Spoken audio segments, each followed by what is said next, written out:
I haven't slept with my husband in probably a year. Unintentionally, probably 4 or 5 months. Intentionally, probably 8 or 9 months. And that really gets a lot of people upset and causes them to jump to a lot of conclusions. And when I say sleeping together, I mean literally lying unconscious next to him. If you don't want people to be upset, and if you don't want them to jump to a lot of conclusions, then you know what you should be doing.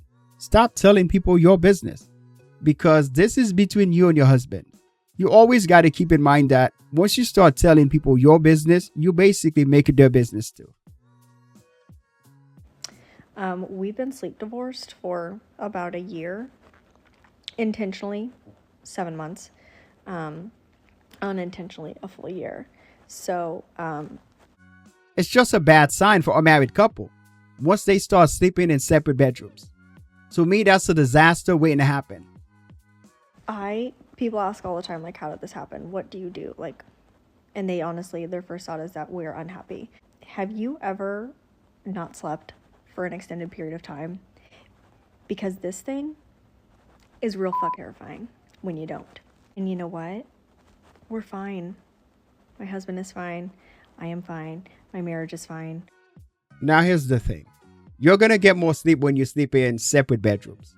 Because let's just say that your husband or your wife snores a lot. So that's going to allow you to get more sleep. But you're not going to be as intimate as you were in the past. I mean, a lot of couples start to grow apart when that happens. And to be honest, it wouldn't surprise me at all if her husband wasn't getting any sex. If she gave you a guilt-free pass to sleep with anybody, would you take it? No, sir. This guy sounds like a good guy, but look at the way she reacted after he said no. You might get one pass, but at the end of the day, you want one wife. And this is the wife I want. So no. Okay. If your wife gives you a free pass, then you better be careful, because most of the time it's because she knows she's going to want one at some point. Now, what about you if he gave you one?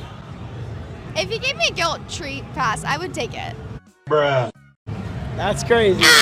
That's crazy. Sorry. That's crazy. Who would you take it with? Lindy Waters III? Don't even know who that is. That's our problem. Yup. Who else? Barry Sanders. I'm in love with him. She belongs to the streets.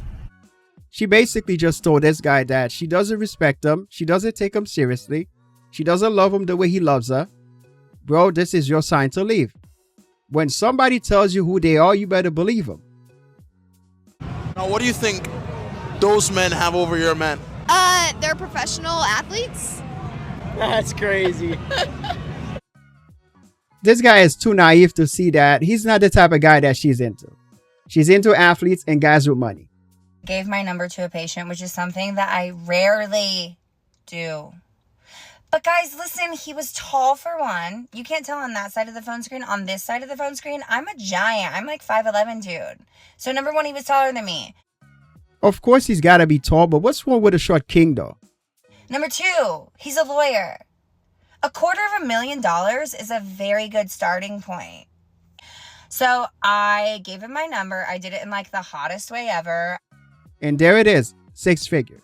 Just go overseas, man, and let them price themselves out of the marketplace. I was like writing down his next appointment. I like sneakily just like kind of wrote down my number without him knowing and just like gave it to him. He texted me later. He was like, "Oh my God, hi, is this Haley?" And I was like, "Yeah, who's this?" She had to get creative because the man's making 6 figure. You see, when they want you, they'll find ways to get to you. That was like so sly of you to give me your number. I'm actually talking to somebody across the country, but you seem like a very sweet girl.